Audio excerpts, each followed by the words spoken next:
My name is Ben Cool, a sports analyst, the host of BC60. Tanner Irving, Wesley Holmes, the gnarly sports broadcaster. Thanks for coming.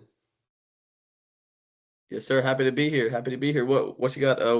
What you got cooking for me? What's some questions I can answer for you? I got a few questions for you. Awesome. How do you stay motivated and continue growing in so many different roles? I guess how do I stay motivated was a question. I guess a lot of my motivation comes from seeing others like myself succeed in the industry. One of my good friends, Addie Crawford, she's a little bit older than I am, and she's had a lot of success. She goes to Sanford.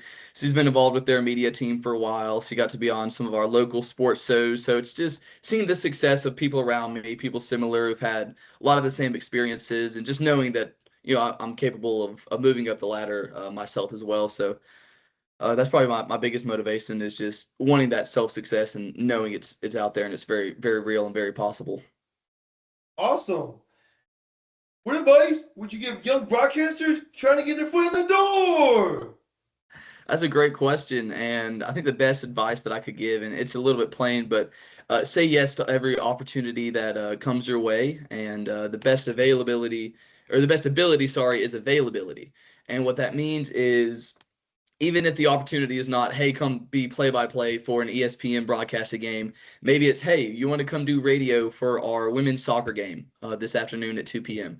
And that's just opportunities where you have to say yes, right? You're not going to get a big networking job in any big sport until you've learned to do the smaller ones and just learn how to do as much as you can in the industry, whether that's podcasting, whether that's editing, whether that's sports writing. And just the more you can do, the more value you bring to your job. Darling, running your own sports media brand and podcast takes a lot of creativity. What inspired you to create your own platform? What inspired me, I believe, really was just in today's really just it's not just the sports media industry. It's really just everything, right? You have to network yourself and you have to put yourself out there in the world of social media where now you can put yourself out there more than you ever have before, right? 30 years ago, you didn't have Instagram, TikTok, some of these marketing platforms where you had those now. And you want to stay as far ahead of your competition as you can. And if you don't make a platform for yourself, you're already falling behind, right? Nobody that wants to truly succeed in the sports business is just sitting at home all day not doing anything. You have to put yourself out there. And again, to be able to be successful, your name has to be recognizable. And they have to say, oh, yeah, it's that guy. He has that podcast he does, or he has those skits that he does. Or, she's a really good reporter. I've seen some of her stuff on Reels and everything like that. Rock on. What stories or athletes do you feel deserve more attention in local sports? You said, what deserves more attention? Yeah, in athletes. I think one kind of story that I would like that could be focused more is the perspective from high school athletes. We live in a world now where with college, whether it's football, baseball, basketball, NIL and transfer portal has affected it so much to the fact of we forget about the kids that are getting recruited, right? And I guess I wish we could get back to having that one-on-one connection where fans really connect with the player. And now it's just we're throwing millions of dollars at them, and they're becoming more of a prize than a person. And I would truly love, I guess, to be able to humanize everybody again, and everyone's being put on a pedestal, and we're losing that connection. That high school sports are important, right? Recruiting is important in every sport, not just the big three, like I mentioned.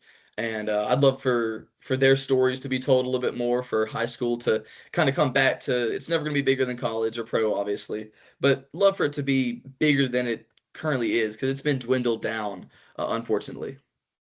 I agree. I love the puppet. It's awesome. Thank you. Yes, Looking sir. What ahead, what else what are you some got? goals you still hope to accomplish in sports broadcasting? So I know some of the goals that I have is play by play is my dream, right? Which is that's the main guy or girl that you hear when you're watching a sporting event.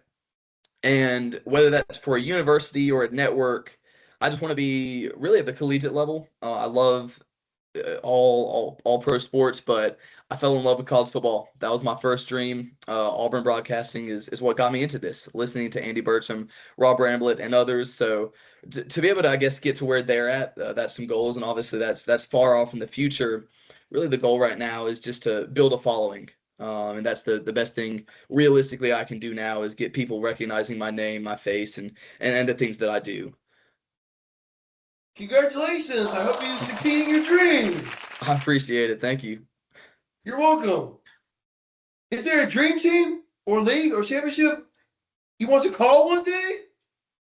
I mean, it's got to be my Auburn Tigers. That's the team I've grown up loving, and if I could have played college ball anywhere, it would have been them. And it's like I got my helmet actually right here, signed by Gene Chizik, national championship winning coach 2010 Cam Newton team. So yeah, it'd be Auburn 100%. And I guess if I could go the NFL route, this isn't even my favorite team, but I think that like calling for like the Patriots would be really, really cool. Just the history that franchise has. I love the Boston area. I'm a Celtics fan, so I guess to be in that area would be really cool. But definitely Auburn would be the number one option. I'm a Duke fan and Yankees and Hornets. You said like the Hornets, like Charlotte. Yeah, the Charlotte Hornets and the New York They've been fun to watch. Yankees. And the New York Yeah, Yankees. I don't know about the Yankees. I'm not a big Yankees fan myself. I go for the Cubs and the Braves. So I don't have a ton of beef with the Yankees, but certainly don't have a love for them. I'm a Duke fan. Go Duke. See, Duke to me, a lot of my family's from North Carolina, and they're my second team. So obviously I can't stand Duke. And every time they get to March Madness, they choke. Doesn't matter whether they have Cooper Flag, Cam Boozer, or whoever's on that roster, they just can't get over that hump. And I love to see it. I'm kind of a Duke hater myself, but that's to the family ties to the Tar Heels. Thank you so much for taking time to sit down with me for an interview. It was an absolute pleasure to speak with you. And your insight, stories, and perspective are inspiring. And I'm grateful for the opportunity to learn with you. Awesome, yes, sir. Thank you for having me on. This was really, really cool. We're going. That's the end of my show. See you soon, everyone.